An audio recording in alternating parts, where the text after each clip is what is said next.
In the last 90 days, smart contract exploits drained over $200 million from patterns that show up in tutorials, audits, and production contracts every single week. By the end of why this matters. If you're building in Web3, security isn't a nice to have. It's the difference between shipping something people trust with real money and becoming a post-mortem threat on X.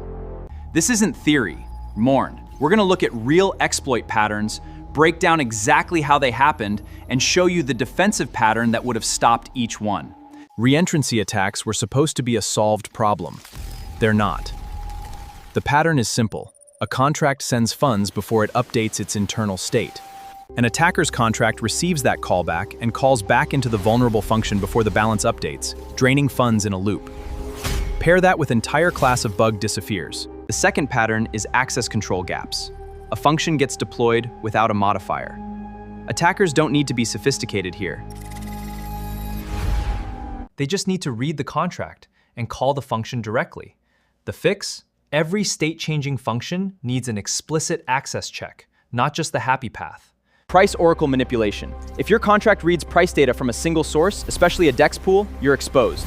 Flash loans let attackers control massive capital, skewing the price in a thin pool. Trigger your contract's logic at that skewed price, then repay the loan, all in one transaction. The fix?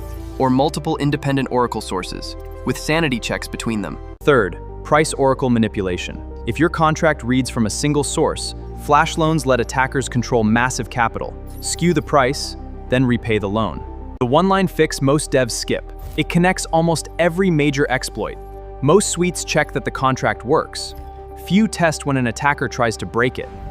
The one-line fix isn't really one line, it's a mindset shift. For every function, ask, what's the worst input an attacker could send here, and write a test for it before you write the fix. How to actually audit your own code. You don't need a $50,000 audit.